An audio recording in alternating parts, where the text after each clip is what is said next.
aku selalu ditanya masa kecilnya seperti apa, cukup menjadikan, Bim. Kenapa tuh? Tiba-tiba gue diajak ngobrol. Nah kebetulan yang punya perusahaannya ini Rosa, Teh Ocha yang penyanyi, Oke. sama si Kak Intan, gitu. Mereka berdua partneran.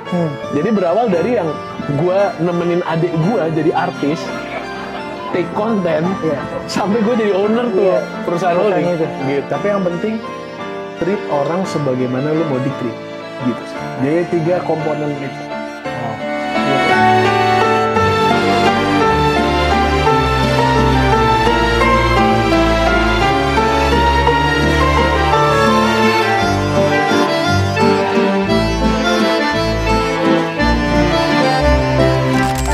Halo semuanya, selamat datang di Quality Time.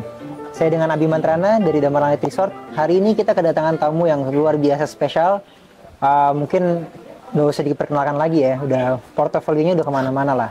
Bapak yang satu ini suka bereksplorasi di usahanya dan nanti kita dengerin langsung ceritanya seperti apa. Terima kasih banyak Mas Reno sudah datang ke Apa Damar kabar, Langit Resort. Mas Habib? Sehat? Kabar baik, terima kasih Mas. Alhamdulillah. Thank you banget tuh, friend, udah datang jauh-jauh. Thank you banget udah mau ngundang juga, Bim. Berapa lama kemarin di sini perjalanan? 2 jaman? 2 jaman lah, pas lagi macet-macet ya. Pas lagi Alhamdulillah ngelihat pemandangan yang luar biasa hebat dari Damar Langit Resort. Di puncak Terbayarkan ini. lah ya. Terbayarkan, sangat terbayarkan. Apalagi yang punya Mas Habib, Enggak teman lah. dari TK kita kan.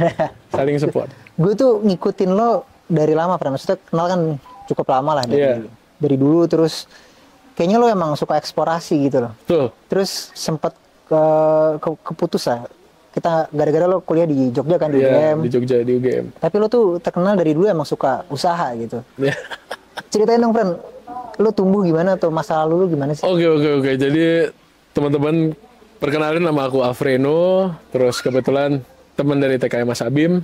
Kalau aku selalu ditanya masa kecilnya seperti apa, cukup menjadikan, Bim. Kenapa tuh?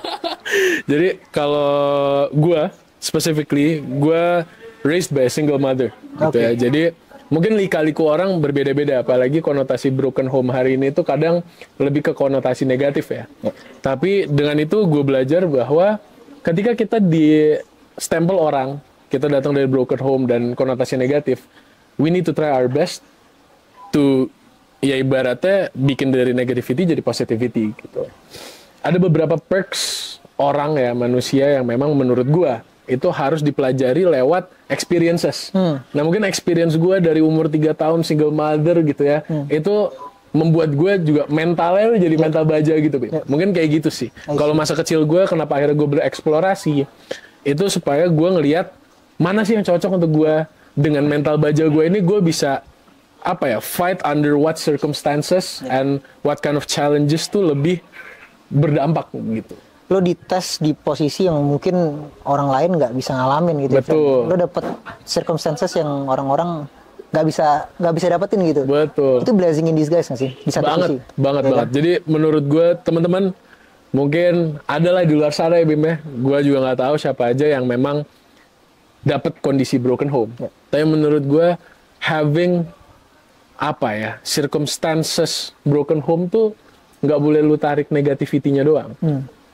Justru itu menjadi tolak ukur lu lah, gitu, turning point lah, lebih ke turning point. Ketika kita broken home, kita tuh harus bisa lebih membuktikan diri kita, gitu loh. Itu yang harus dipegang mindsetnya. Jadi it's about proving ourselves. Iya, proving ourselves. Gue sejauh ini, I think I've been in the industry for around, how many, 6-7 years gitu. What I'm trying to do is just to prove myself that I'm worth that much.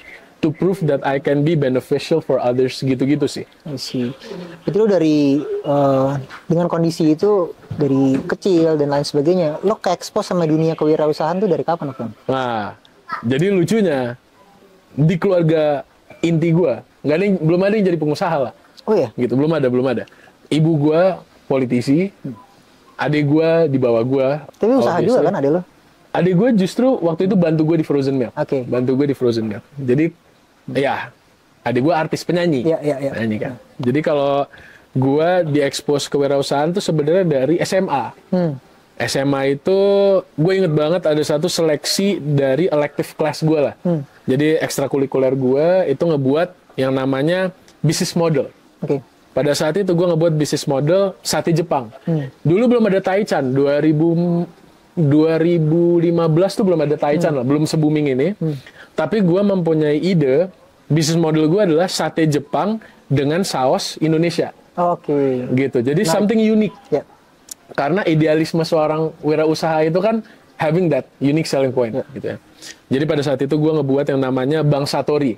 Bang Satori. Bang Satori. Kalau di itu, ya sensor kan. Kalau di itu. Tapi Bang Satori adalah Bang Sate Ayam. Sebenarnya, abang-abangan sate ayam gitu. Kenapa gua mixture? Jadi gua pakai grill tuh bukan yang charcoal kayak sate Madura. Gua pakai grill tuh yang memang elektrik. Jadi kayak yakitori. Tapi gua ngeglaze-nya itu pakai saus opor sama saus rendang. Oke, itu menarik tuh. Gitu. Jadi lu fusion di situ ya? Fusion gue di situ. Itu menarik. Ditambah lagi gua nggak pakai lontong, gua pakai nasi. Oh, itu nasinya nasi pulen yang kayak hokben gitu lah. I see. Gitu. Sehingga orang nge-scoop pakai glaze gua, pakai gigitan sate enak. Gitu. Itu jalan tuh? Jalan gue di pensi-pensi waktu itu. Oke, lo buka-buka booth gitu ya? Buka-buka booth. Oke, itu dari SMA? SMA kelas 2. Wow. SMA kelas 2. Nah dari situ lo kayaknya F&B menarik nih gitu? Kayaknya F&B menarik, betul. Jadi gue ngelihat landscape industri, tambang segala macam for the older people lah. Gitu. Gue ngelihat industri F&B itu sebagai opportunity innovation-nya sebenarnya. Creativity gitu. Creativity itu sangat bermain ya. Kita bisa pakai bahan dasar ayam, kita jadiin apa aja tergantung ide-ide kita gitu. Itu makanya gue ngelihat ada celah lah di situ. Itu pertama kali juga ke expose sama aircraft berarti kan? Aircraft. Dulu aircraft belum zaman tuh mungkin. Belum zaman, mungkin bos. Udah zaman tapi bahasanya bukan aircraft gitu. Iya, betul. Iya kan? Maksudnya bahasa aircraft itu baru digalakan mungkin beberapa tahun terakhir ini. Ya sekitar 6 tahun. Sekitar 6 tahun. Jadi gue inget banget industri aircraft itu menjadi pusat perhatian ketika ada badan yang memang dikenalin oleh pemerintah. Badan Ekonomi Kreatif. Pada saat itu masih Bekraf. Dulu tuh ya badan, jadi badan dulu badan kan. Dulu badan. Belum gabung ke kementerian. Belum gabung ke kementerian.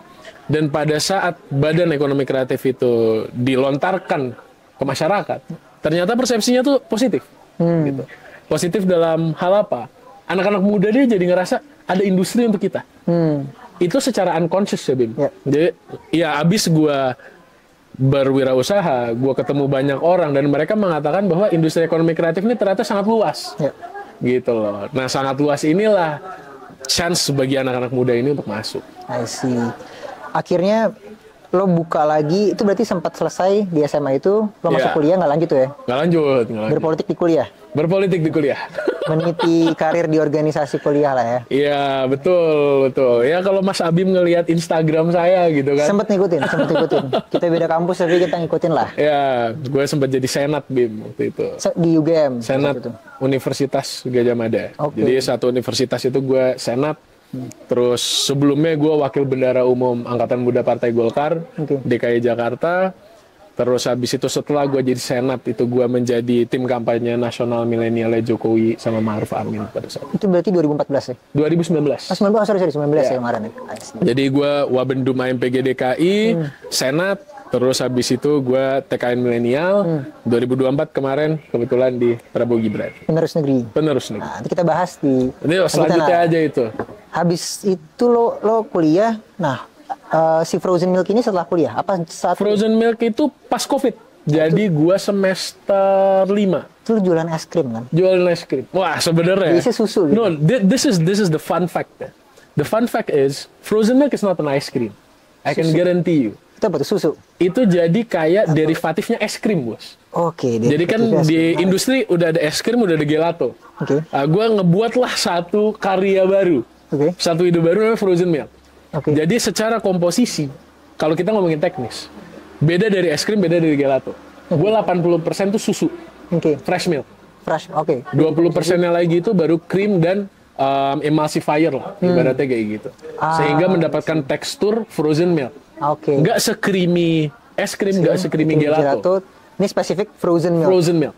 Bener-bener susu yang dibekuin gitu ya? Iya, hampir mirip kayak susu dibekuin. Dan uniknya gue pada saat itu menjual frozen milk tuh, kalau orang lain kan banyak pakai topping, orang lain banyak pakai perisa. Kalau gue tuh infused. Jadi gue punya cereal milk, frozen milk gitu ya. itu sereal-sereal lah, itu masuk ke dalam adonan susunya. I see. Masuk, dihancurin, Di freeze. keluar dari mesin, terus gue kasih topping lagi. I see. Jadi double the impact of flavors. Gitu. Oke. Friend, gue mau sambil ngeteh ya. Kita Iya. sekarang gue Boleh dong. Boleh dong. Jadi, nah teh yang kita serve ini Golden Jade ya? Ini Golden Jade ya? Atau apa? Senandung Senja? Oh, Nabinaya, oke. Jadi ini teh hitam, ada campuran kalamansinya juga. Nanti kita coba tasting ini, dan grade teh ini kita specialty grade, friend. Oke. Jadi cuman pakai daun ketiga paling atas. Mantap. Dan kita blend pakai ada kalamansi, ada sedikit cinnamonnya juga. Oke. Nah, ini alatnya namanya tipus, friend. Oke. Nah, di tipus ini biasa kita infuse di dalam infusernya ini sekitar 3 menit. Oke. Lalu kita pouring. Oke. Thank you loh, Bim.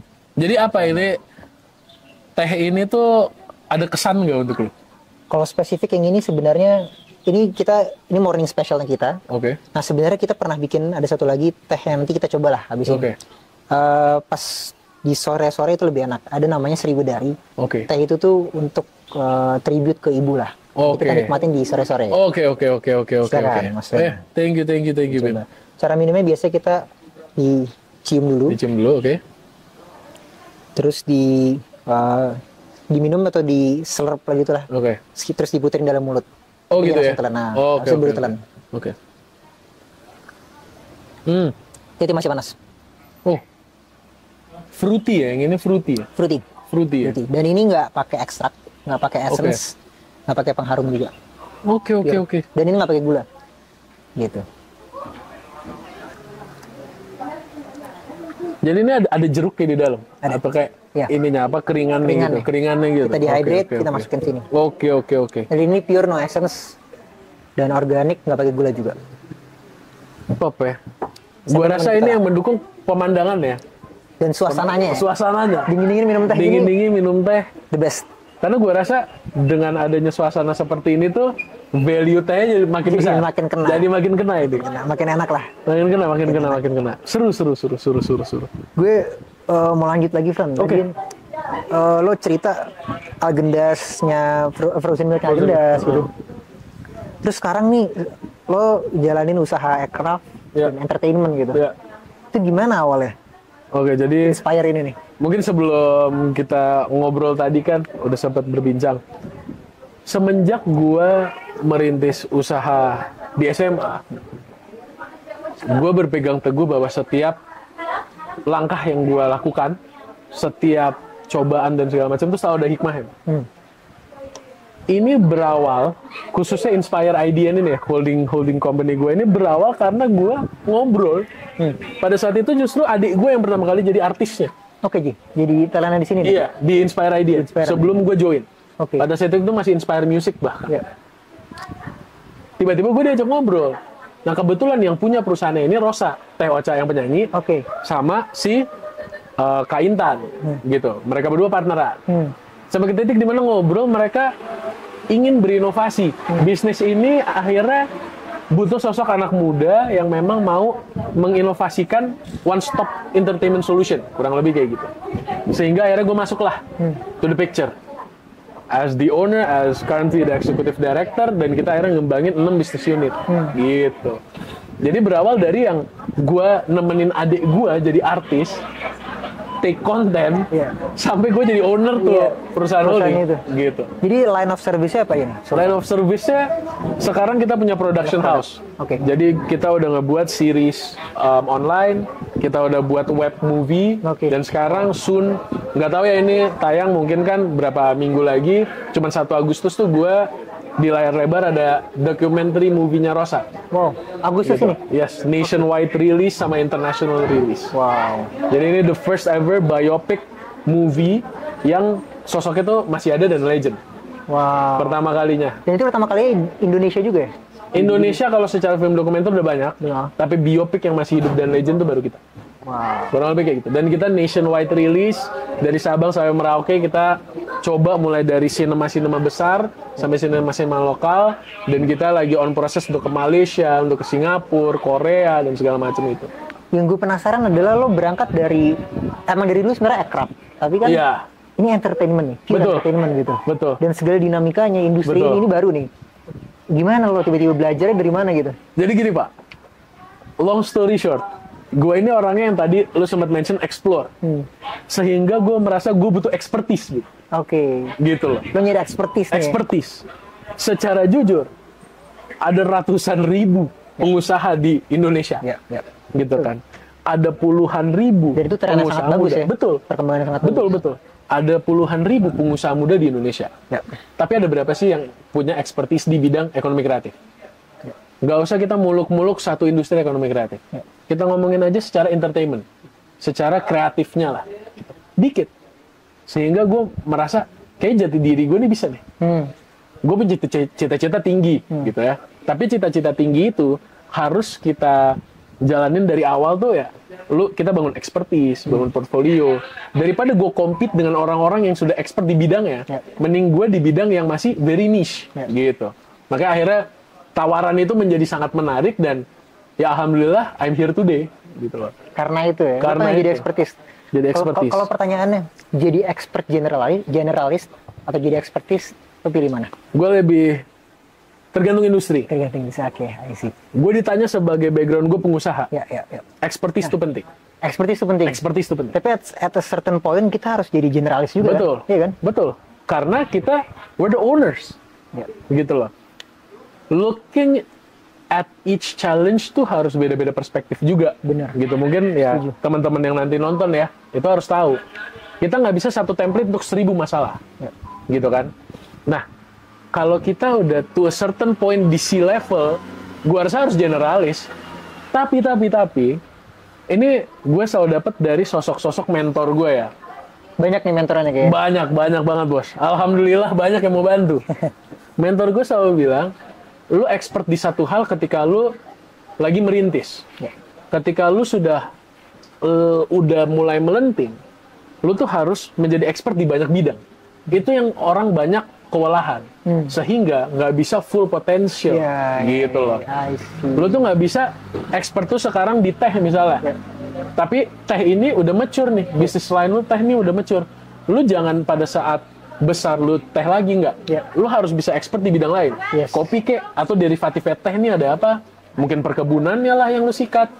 Gitu-gitunya I lah. see. Wow, jadi emang spektrumnya tuh luas banget ya. Betul. Dan kayaknya makin kesini tuh gue di posisi dilema juga, friend, soalnya kayak persimpangannya adalah menjadi expert generalis atau industri expert gitu ya, bener-bener specialty. Betul. Dan di hospitality mungkin banyak juga senior-senior kita gitu. Iya. Tapi yang kita pengen industri ini berkembang ya, hospitality. Betul. Gue ngeliat trennya gini, penyumbang penyumbang pendapatan negara itu dari hospitality itu sekitar 4%. Ya. 4 lebih lah. Dan pekerja hospitality di Indonesia itu sekitar 17-18%. Oke. Jadi dari 50 orang gitu mungkin ada sekitar hampir 17-20-an orang itu bekerja di hospitality gitu. Dan di situ tuh akhirnya kita merasa gimana caranya hospitality itu kan darah dagingnya Indonesia, ya kan? Betul. Dimanapun kita hospitality gede gitu. Betul. Gue relate soal 50-an mungkin 5-6 orang yang bekerja di industri pariwisata. Ya. Nah, ditambah lagi plus ekonomi kreatif. Betul. Prospeknya gede banget. Gede banget. Gimana kalau kita scale up ini nationwide gitu. Betul. Dan ini long term plan-nya. Betul. Nah, lo udah ekspor ke sana sini khususnya di entertainment gitu. Gimana lo ngelihat industri ini khususnya entertainment ya? Dan aircraft deh. Ya. 5-10 tahun ke depan, Pak. Oke. Ini menarik ya. Alhamdulillah, Bim. I mean, growing up together ya kita. Dari TK dan sampai detik ini. Gue udah sering banget yang namanya diundang di seminar, di talk show, di kuliah umum gitu. Yang gue bahas tuh selalu sama, repetitif, Bim. Kenapa gue harus repetitif? Supaya mereka itu top of mind-nya tuh industri ekonomi kreatif. Oke. Gitu. Sekarang Indonesia dihadapkan dengan bonus demografi. Ya. Bonus demografi ini hanya ada 2 outcome. Kita gagal atau kita sukses. Ya. No other way around ya. No other way. Tinggal Gak bisa ada tengah-tengah ya. tuh. Lu mau ngomongin bonus demografi ini stengki kayak setengah-setengah, nggak ada. Nggak ada, itu nggak ada tuh kayak gitu. Menurut gue that's just trash talk. Karena Indonesia hari ini sangat dependent upon anak-anak mudanya nih. Itu yang pertama ya, kita highlight yang pertama itu. Yang kedua, industri without high barrier to entry itu ekonomi kreatif. Gitu. Gue bisa yakin pede. Selama gue muter kemarin, lewat penerus negeri, lewat gue ngisi seminar sebagai ownernya Inspire ID, gue selalu bilang, Indonesia hari ini, anak-anak muda hari ini, harus udah mulai melek ekonomi kreatif. Karena barrier of entry-nya itu rendah, bisa zero cost. Sekarang mikirnya gini aja, iklimnya ya. Pengen buat konten creator, gitu ya. All you need cuma 3 orang. Yeah. Pertama adalah sosoknya, kedua videographer ya, ketiga video editor sama kreatif. 3 orang tuh. Sekarang modal ya Bim, gue tanya sama lu, apa sih? Kamera bisa sewa. Kamera bisa sewa. Mending sekarang semua orang punya HP, gratis. Ya, bener. Ya kan? Bener. Laptop rata-rata semua orang punya. Atau nggak warnet deh. Hampir zero cost sebenarnya. Hampir zero cost. Wifi dimanapun ada sekarang. Wifi dimanapun ada sekarang. Logikanya, semua orang bisa jadi entrepreneur. Hari ini kita bisa ngomong. Entrepreneurnya, scale-nya memang kecil. Tapi yang penting, you are self-employed. This is what I always tell people, gitu ya. I tend to tell people bahwa hari ini, orang Indonesia, selain ngasih CV ke perusahaan, lu bisa employ diri lu sendiri. Dan menurut gue itu semangat yang paling penting untuk kita mencapai Indonesia Emas 2045. Dan Gitu. 60% penyumbang gross GDP atau GNP kita kan dari UMKM ya, 60%. Betul. Jadi itu bisa dibangkitkan sebenarnya, gejolak-gejolak itu. Betul. Apalagi kalau anak SD. Sekarang di luar sana masih banyak yang nggak sampai masuk SD. Wow. Gitu loh. Dan itu menyedihkan bagi anak-anak muda. Karena populasi kita semakin meningkat. Nggak mungkin kita semua based on tax, income gitu loh. Mereka hidup dengan bantuan-bantuan sosial kan nggak selamanya harus begitu. Makanya menurutku pendidikan itu paling penting. Pendidikan dari usia dini. Maksud gue, sekarang it's improving. Yang dulunya mungkin zaman kita SMA, SMP belum ada yang namanya kampus merdeka, bos. Ya. Zaman kita akhir-akhir kuliah baru diimplement. Ya. Di luar sana udah bangsa 30-40 tahun orang tuh cari magang. Iya.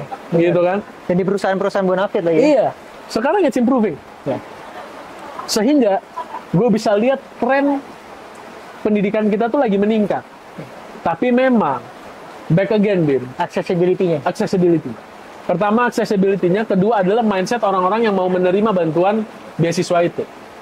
Gue mengalami kesulitan. Karena beasiswa gue ini kan berbasis mereka harus membuat digital agency. Sebenarnya simple. Beasiswa gue ini untuk mereka kuliah 1 semester ke depan. Tapi gue kasih mereka tugas membantu pasar tradisional digitalisasi. Oke. Sehingga mereka harus buat tim digital agency. Itu pun yang masuk cuma sekitar 10 tim. Padahal gue bikin untuk seluruh universitasnya di Jawa Tengah. Wow. Kayak gitu. Artinya kan memang Minatnya orang-orang harus di-drive tuh lagi nih. iya Minatnya harus belum di-drive. terlalu berminat. Padahal itu suatu apa ya? Gue bisa bilang dari usia muda mereka udah berdampak bagi masyarakat setempat gitu. Di posisi kita gitu ya, kita kan mencari multiplier efeknya. Yes. Ya kan? Karena kalau nggak gitu gue rasa 2045 it's a really long journey gitu loh. Betul. Iya kan? Kalau nggak dimultiply sama kita gitu. Atau bukan kita lah, maksudnya sama semuanya lah. Iya, generasi lah. Iya. Kita Ini ngomongin. kan collective effort nih. Yes. Apa yang bisa kita lakuin, Fran? Oke. Di sisi kita, misalkan posisi lo, posisi gue, siapapun nanti yang bisa, Iya. ya kan ini collective effort gitu. Ya. Menurut gua ngomongin collective effort. Pertama, semangatnya harus sama. I see. Banyak anak muda yang ya cuman mentingin diri sendiri banyak. Yang mikirin orang lain justru dikit. Iya. Tapi kan semua pasti ada entity yang mereka either kerja di situ atau mereka punya. Nah, visi itulah yang harus kita kolaborasikan bahwa kita nih we're the fortunate ones. Kita nih yang alhamdulillah berkemampuan dan mempunyai kapasitas, kapabilitas semuanya. banyak orang di luar sana, mayoritas belum punya akses kayak kita. Ya. Visi itulah, kita mau nggak berbondong-bondong nih membantu, gitu loh. Karena banyak Bim, NGO banyak yang memang udah jalan, tapi isinya ya masih aja tuh, itu aja, nggak ada multiplier ya. Nah harapan gue ke depannya tuh sebenarnya anak-anak muda nih saling mengerti lah. Kita punya kepentingan untuk diri kita sendiri, tapi let's put aside sedikit in one pot untuk kita bisa bantu the others, gitu sih. For the better goods, greater goods ya. For the greater good, exactly. Because kalau kita ngomongin cuman 20%, 30% yang sukses, 70-nya lagi ya amit-amit susah. Yang 30% ini kan punya PR untuk 70%. Ya. Lebih mending kita tingkatin yang 70% itu masuk ke gerbong 30% itu. Sehingga ya taruhlah level atau mungkin lebih gede yang fortunate gitu. I see. Friend, dari semua proses tadi itu, Ya. termasuk sampai sekarang lah, ini belum selesai. Ya. Apa bagian paling susah gitu? Oke. Ini mungkin secara humanis ya, Bim. Challenge di setiap perusahaan pasti ada. Challenge di setiap kita proses untuk menjadi lebih baik lagi itu pasti ada. Tapi menurut gue secara human, ini general. Time management. Time management. Ya. Time management. Gua seumpama, mungkin lu juga merasakan bahwa waktu ini terlalu cepat. 24 jam itu terlalu kurang. cepat, Bos. Itu kurang, Bos. Itu sangat kurang. Gitu. Kita hitung-hitungan aja. Kerja kita udah sekitar 14 jam. Gitu kan? 14 jam. Jujur aja capek. Balancing everything tuh capek. Nah itulah yang kadang berat untuk gua. Gua diri sebagai anak dari single mother, satu-satunya laki. Jadi tanggung jawab gue pertama keluarga, nomor satu. Bertanggung jawab atas ibu gue, bertanggung jawab atas adik gue, dan ditambah lagi gue cucu pertama. Jadi kakek gue meninggal, gue harus bertanggung jawab untuk nenek gue. Ya. Time management tuh the hardest part. Gitu. How I can balance out family, work, and entertainment, leisure, gitu loh. It's very hard. Gitu. That's why menurut gue yang berat adalah gue nih sekarang harus nge-implement gue kerja plus harus ada hiburan deh. Oke, itu yang lo lakuin sekarang. Itu yang gue harus lakuin sekarang. Plus hobi. Plus hobi. Gue kerja, ketemu orang, meeting, at least temen-temen gue deh. At least kerabat-kerabat gue deh. Jadi gue bisa 2 jam ketemu dia, sejam setengah ngomongin kerjaan, setengah jam lagi catch up aja. Just for the sake of, ya gue nih harus ada leisure time ya. Itu berat. Menurut gue paling berat prosesnya itu sih. I see. Gitu. Dan lu pernah ngerasa drain out gak? Kayak burnout? Oh banget lah. Lu ngapain tuh? Maksudnya gini, masih muda banget nih. Iya. 25, sama lah gitu. Iya, sama kita. Dapat tanggung jawab yang nggak kecil lah gitu. Iya. Orang rely ke lo. Iya. Lo dituntut untuk ngasih 100% terus nih. Iya. Seakan-akan kayak lo nggak boleh habis energi lo nih. Iya. Tapi kalau lo habis energi lo, gerbong lo mati semua. Iya, Lo lokomotifnya nih. Lo boleh dong burnout. Iya, betul. Iya kan? Betul. Lo ngapain? Jadi kalau gue burnout itu mungkin 2 kali adalah. 2 kali selama proses pembelajaran gue ini ya. 2 kali gue burnout. Setiap kali gue burnout, gue selalu di rumah, gue nonton anime, Bim. Gue nonton anime. Jadi gue ada satu momen satu hari nih, gitu ya. Gue di sofa, gue selonjoran, HP gue do not disturb. Gue buka anime, yang gue pikirin bukan anime itu. Cuman gue ngeliat aja nih, para anime-anime ini berantem lah, apalah. Menurut gue itu entertaining aja. Karena it's something yang kita nggak mungkin lihat di luar TV itu. Gitu, kartun-kartun berantem pakai pedang, kebakar lah tuh pedang, segala macem. Menurut gue itu entertainment gue. Kalau next levelnya gue pasti usahain gue family time. Jadi misalnya gue udah ya, kampanye kemarin deh 7 bulan gitu ya, 7 bulan gue mondar-mandir Jawa Tengah, Jakarta, muter 35 kabupaten kota plus Jogja. Akhirnya gue 14 Februari pemilihan mah. 15 ya gue pasti sama keluarga gue. Do not disturb mode. Gue sama keluarga gue catch up. Ya 7 bulan ini ada dinamika apa aja gitu kan. Ngobrol, makan yang restoran gue paling suka ya, semua itulah. Recharge Aja total. The next day, ya udah back to the normal routine gitu. Ya, kalau lu gimana? Most likely sama sih. Nah, ini salah satu Oke. my way of recharging sih, friend. Oke. Salah satu lah, tapi biasanya gue spend time sama family sih. Alhamdulillah sekarang udah ada anak, Iya. istri. Congrats ya, congrats Thank you, lu. bro.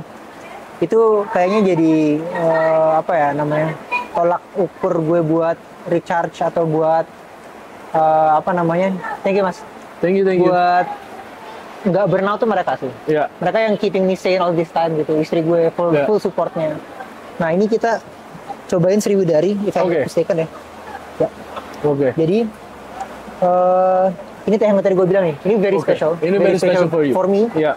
Karena ini gue dedicate waktu nyokap ulang tahun. Oke. Dan maybe ini sama buat lo gitu. Iya. Buat nyokap lo ulang tahun atau ini buat tribute buat semua ibu sih. Iya, semua ibu sih. Kan istri gue juga baru jadi ibu, jadi kayak Thank you. itu kayaknya long life job yang lo nggak bisa gantiin gitu. Iya. Ini ada filosofinya tuh teh ini teh hijau basicnya. Oke. Ada pandannya, ada telangnya sedikit itu, ada mintnya, ada jahenya juga, ada serainya. Jadi goalnya adalah sebenarnya ini merasakan kehangatan dan wanginya ibu gitu. Sehangat dan sewangi pelukan ibu. Oke. Ini means a lot for me dan bisa buat lo juga. Jadi apa namanya, for all mothers ya ini tribute. For all mothers ini tribute ya guys. Oh, ini lebih ke wedangan ya. Ini ngerasa homey. Menurut gua ini rasa home. Wangi, homey. Wangi, comforting. Menurut gue ini bisa dijadiin, Bim. Ya, mungkin kalau di industri ekonomi kreatif nih ya, speak dikit. Ini menjadi trademark, sebuah kepatenan bahwa ya ibu-ibu tuh bisa kita remind lewat ini. Benar. Gitu. Sebuah tanda kasih sayang lah ya, lu bisa bilang. Karena menyimbolkan. Simbol, ini simbol kasih sayang sebenarnya. Kalau gue mau nanya deh, lo udah di kesana kemari di usia sangat muda gitu. Ya. Kalau lo bisa balikin waktu ya, dan lo bisa kasih advice ke diri lo 5 tahun lalu gitu ya, atau nggak usah jauh-jauh lah, berapa bulan lalu gitu. Apa yang bakal lo lakuin? Oke, gue sebenarnya lagi ngetren nih Bim, namanya high kids gitu kan. Gue kalau bisa ngulang waktu, gue pengen ngobrol sama sosok gue di masa umur TK lah. Wah, itu jauh banget. Sebenarnya TK bro. Gue pengen sebenarnya ngomong sama dia bahwa gue tuh pengen nge-remind, lebih tepatnya gue pengen nge-remind bahwa there are a lot of hurdles coming your way, gitu lah. Don't ever miss a second. Ya, jangan sampai lu miss out any moments di keluarga. Mungkin itu salah satu penyesalan gue ya. Dari gue kecil, gue nggak pernah nge-harness value keluarga tuh sebesar ini. Gue baru tahu value keluarga tuh mungkin ya in the past 7 years gitu. Di saat gue udah maturing, di saat gue udah growing up, baru gue ngerti, oh ternyata tuh sesignifikan itu quality time sama keluarga. Nah gue pengen bilang ke diri gue yang TK itu, lu bakal banyak challenge lu ke depan nih, karena gue udah ngerasain kan. Coba deh lu lebih banyak spend time sama keluarga untuk lu ngerti that value. Karena ketika gue ngerti value itu lebih cepat, gue mungkin akan lebih wise untuk time management. Dulu ya masa-masa kita SMP SMA kita kurang peduli bro sama keluarga gitu. Waktu untuk keluarga tuh menjadi sangat paling minor lah. Pasti kita lebih mengkedepankan teman-teman, socializing, hobi dan segala macam. Tapi ternyata kesini gue lebih ngerasa coba dari dulu gue udah bisa spend time sama keluarga gue, lebih nge-value family time tuh sedemikian rupa. Itu mungkin dampaknya akan lebih besar lagi untuk kesuksesan gue. Mungkin gue lebih diridhoi oleh ibu gue dan segala macam itu sih. I see. Dan di saat apa nih lo sadar tuh kayak, walau gue udah berubah nih for the better gitu. Gue udah berubah jauh lebih baik gitu dari gue yang dulu. Self realization-nya sebenarnya di saat gue bisa 100% terbuka sama ibu gue bro. Oh iya? Iya. Wow. Jadi gue ada momen di mana getting born in a privileged family is not 100% fun and games. Pasti ada hurdles naik turunnya. Gitu. Di saat gue sama ibu gue ya, to be exact, mengalami trouble, di situ gue akhirnya bisa 100% transparan. Di situ gue udah ngerasa, oh, gue ini udah sedikit lebih maju nih. Ya. Udah lebih better as a man, gitu ya. Karena dulu gue ngerasa tanggung jawab ini menjadi sebuah beban. Jujur. Tapi setelah gue 100% transparan, tanggung jawab ini itu sebagai ibadah aja. Gitu sih. I see. Bahwa bentuk pengabdian untuk keluarga dan bentuk ibadah gue untuk ibu gue. Wow. Lebih ke kayak gitu sih. Dan itu yang bikin lo akhirnya relief juga ya gitu? Akhirnya relief. Akhirnya ya beberapa beban nggak gue jadiin beban. Jadi ya itu aja ibadah. It's something that we must do and it's something that will get us good things in the future. Bener. Restu ibu ya? Restu ibu. Ridho ibu. Restu ibu. Dan sekarang lo deket banget ya sama nyokap ya? Maksudnya gue selalu lihat, gue ngeliat gini, lo kerja gila gitu, terus ada waktu-waktu lo sama keluarga itu nggak bisa diganggu tuh. Iya kan? Betul. Gue kayak kalau mau ngontak lo di hari-hari keluarga lo gitu kayak, ini nggak bisa nih kayak gitu, ya kan? Lo sangat mensakralkan itu. Gitu. Betul. Pada akhirnya. Dan itu sangat impactful buat lo. Impactful. Bin. Jadi gini, Bin. Lu udah berkeluarga, gue belum ya. Jadi gue nggak punya kapasitas untuk ngomongin dari perspektif bapak. Iya. Tapi kalau gue ngomongin dari perspektif anak. As a son gitu. As a son gitu. As a son and trying to be the father figure for my little sister. Menyakralkan family time itu membuat moral support lu tuh ada. Gitu aja sih, kayak at the end of the day cuman mereka yang bisa nerima kita apa adanya, Bib. Ya. Gitu loh. Ya, itu tempat lo balik lah. Tempat gue balik. Ya mungkin lu udah punya istri lu gitu. Tapi ini hubungan darah. Jadi kalau kita amit-amit gagal, nggak punya apa-apa, yang masih bisa buka pintu rumah tuh ya cuman ibu gua sama adik gua. Dan mereka nggak pernah minta apa-apa yang aneh-aneh kok. Kadang mereka cuma minta waktu, dan dulu gua nggak bisa ngasih. Sehingga sekarang gua baru ngerti artinya, ya gua sakralin waktu itu.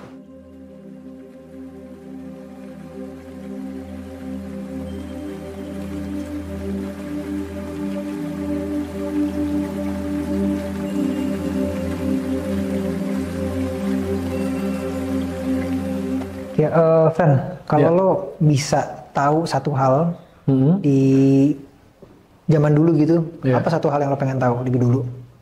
Mungkin kalau dari gua, yang gue pengen tahu ya, lebih ke potensi-potensi sih. Gue lebih suka kalau seandainya dulu nih, gue tahu kalau ternyata ekonomi kreatif tuh kayak gini. Gitu. Jadi gue explore-nya mungkin akan lebih cepat daripada sebelumnya. Dan lo pengen masuk lebih cepat kalau bisa ada kesempatan? Yes, pastinya. Jadi start everything faster, sooner. Betul. See you, kita kesini. Boleh. Jadi posisinya kita sekarang lagi di Villa D, nyebutin Indoor Resto Damar. Nah ini salah satu spot yang favorite juga nih, Fran. Oke. Pemandangannya sih mengerikan ya, seru banget ya. Yes. Gua ngerasa ini unique selling point lu juga ya di sini. Salah satunya. Top, memang Damar Langit ini top, guys. Top. Friend, kalau misalkan lo bisa nge-share gitu ya ke yang nonton, nanti siapapun yang nonton. Gue pengen nanya sih, sebenarnya sepenting apa sih lo punya pengalaman kerja profesional sebelum lo berwirausaha kayak sekarang gitu? That depends sih. Mungkin banyak orang kerja di perusahaan dulu, mungkin selama 5-10 tahun, baru ngebuat usaha sendiri. Memang itu plusnya, lu bisa sekolah secara gratis ya. Gitu. Gue mikir, kalau kita kerja di perusahaan, kita ketemu sama banyak orang, tapi biaya itu masih biaya orang lain. Kalau kita jadi pengusaha dari awal, biaya sekolah itu kita. Rugi kita yang tanggung, ya kan? Terus deal-deal yang mungkin tiba-tiba nggak jadi itu kita yang tanggung semua. Jadi menurut gue depends sih, Bim. Cuman kalau kita udah nyemplung ke dunia korporat, ada tendensi kita akan nyaman di situ. Transisi untuk dari dunia korporat ke dunia entrepreneurship tuh nggak semua orang pengen. Gitu sih menurut gue. Pentingnya kerja perusahaan, of course, lo sekolah gratis lah. Experience-nya gratis. Kalau kita jadi pengusaha dari awal, experience kita yang bayar. Tapi kalau lo udah nyemplung ke dunia perusahaan duluan, tendensi lo untuk nge-shift tuh dikit juga. Gitu sih. Emang jalan entrepreneurship tuh ini banget ya, sakit banget ya. Sakit banget. Sakit. Lebih banyak yang enak ya daripada lebih banyak yang enak ya. Pengorbanannya pun lebih banyak, bos. Gaji kita mungkin terakhir. Pastiin aman dulu. Pastiin aman dulu untuk orang lain. Setiap tanggal 20 pusing dulu ya. Betul. Ditambah lagi, Bim. Dunia korporat, kita ada jam kerja. Kalau di entrepreneurship kita nggak punya. Ya kan? Kita bisa jam 10 bangun, jam 7 bangun, tidur lagi mungkin jam 2 pagi. Gitu. Karena mungkin ada hurdles, ada challenges gitu sih. Dan lo bisa ngebuka opportunities buat orang gitu. Betul. Job opportunity buat orang gitu. Betul. Itu something yang kayak rewarding ya. Iya. Di entrepreneurship. Iya. Semua journey ini gitu. Betul. Makanya menurut gue, contoh case-nya Damar Langit gitu ya. Mempunyai tempat di Bogor, taruh di puncak. Yang lu perdayakan pasti orang-orang terdekat sini. Betul. Gitu. Wilayah sini yang mungkin tanpa ada Damar Langit, mereka harus kerja turun ke bawah, jauh gitu. That's something social welfare yang kita kasih aja sih ke orang. Bener, dan itu sesuatu yang menurut gue rewarding sih. Nggak bisa lo ganti pakai materi apapun gitu ya. Bisa ngebantu ngerubah hidup orang gitu ya. Dari yang tadinya tadi harus kerja jauh, terus misalkan nggak bisa atau misalkan tadinya tukang terus sekarang jadi punya jenjang karir. Hal-hal kayak gitu sih yang akhirnya rewarding loh, bener. Betul. Dan ngelihat karya lo yang lo bikin di kepala jadi gitu. Betul. Dinikmatin orang. Betul. Itu kepuasan yang nggak bisa Betul. Betul. Materiin sih. Betul. Dan menurut gue teman-teman yang nonton nih harus termotivasi. Semoga. Termotivasi. Harus ya. Iya harus. Itu jatuhnya mutlak, bos. Mutlak. Karena apa? Karena ketika kita ngomongin intimate podcast seperti ini, yang keluar ini kan bukan teori, tapi perjalanan. Benar. Perjalanan itu ya mau nggak mau harus dilalui. Gitu. Nah teman-teman yang nonton mungkin mau jadi pengusaha atau apa, ya ini loh perjalanan kita. Kalian nggak enaknya, ya kalian belajar dari perjalanan ini. Gimana cara mitigasinya, gitu sih. I see. Jadi what's next nih for Alfredo and for Inspire, for penerus negeri? Semuanya lah. Apa nih berikutnya nih? Well, first things first. Cita-cita gue sangat tinggi. Yang pasti cita-cita gue ini untuk bermanfaat ke orang lain. Gue tahu apa, friend. Perlu disebutin? Jangan dong, jangan. Intinya itu, ya gue berharap pertama cita-cita gue akan tercapai. Amin. Supaya akan berdampak ke masyarakat lebih luas lagi. Yang kedua untuk secara perusahaan, ya of course perkembangan. Tapi gue nggak mau perkembangan ini hanya dirasa oleh segelintir orang. Inspire ID yang pertama kali dibentuk itu untuk menginspirasi anak-anak muda di Indonesia bahwa kreativitas bisa menghasilkan. Sehingga kalau what's next untuk kita, ya kita lebih berdampak.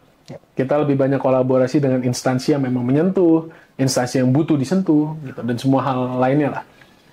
Untuk penerus negeri yang pasti kita tetap mengawal aspirasi anak muda. Sebisa mungkin anak muda ini menjadi top priority kita. Gitu sih. Kalau lo ada sepatah dua patah kata yang bisa sampein ke teman-teman yang nonton gitu, siapapun nanti, apa piece of advice yang bisa lo kasih ke mereka? Oke, jadi ini cita-cita gue. Jadi cita-cita gue itu kan sangat tinggi. Tapi kenapa akhirnya gue memilih cita-cita tersebut adalah untuk bisa didengar dengan semua orang. Oke. Gue akan sampaikan 3 hal kepada anak-anak muda mulai dari TK, SD, SMP, SMA. Pertama, Bim, jangan lupa jadi orang baik. Jangan lupa jadi orang baik. Jangan lupa jadi orang baik. Orang baik ini ya, tadi gue sempat bilang kan, humble dan segala macam. Orang baik aja deh. Kedua, jangan lupa melakukan apa yang lu sukain atau lu cintain. Kenapa? Karena dari situ akan timbul motivasi yang lebih. Ketimbang lu kerja secara terpaksa, mending lu bekerja secara ya karena lu cinta. Yang ketiga adalah jangan meremehkan orang lain. Gue belajar selama gue berdinamika. 2 bulan lalu gue ketemu orang A. Tiba-tiba 2 bulan ke depan orang A ini udah jadi siapa? Kalau lu nggak jadi orang baik dan lu nggak ngelakuin hal yang lu cintain, orang-orang ini kan nggak akan berdampak. Ya. Tapi kita harus mikirin bahwa simbiosis mutualisme gitu loh. Jadi ya jangan pernah meremehkan orang lain. Anggaplah semuanya setara. Setara dalam artian apa? Semua orang harus lu respect. Ya. Semua orang harus lu ajak main. Ya. Nggak perlu deket. Ya kalau kedekatan kan subjektif gitu ya. Tapi yang penting treat orang sebagaimana lu mau di-treat gitu sih. Jadi 3 komponen itu. Wow. 3 komponen. Kayaknya cukup ya jalan-jalan dan diskusi kita hari ini. Thank you banget lu. Gue thank you banget friends, Thank you sudah banget. jauh-jauh, sudah Thank you sharing banget. buat kita semua. Thank you guys for watching. Terus tunggu di episode berikutnya Quality Time. Thank you Mas Freno. Thank you, quality time, Damar Langit, sukses terus. See you guys. See you.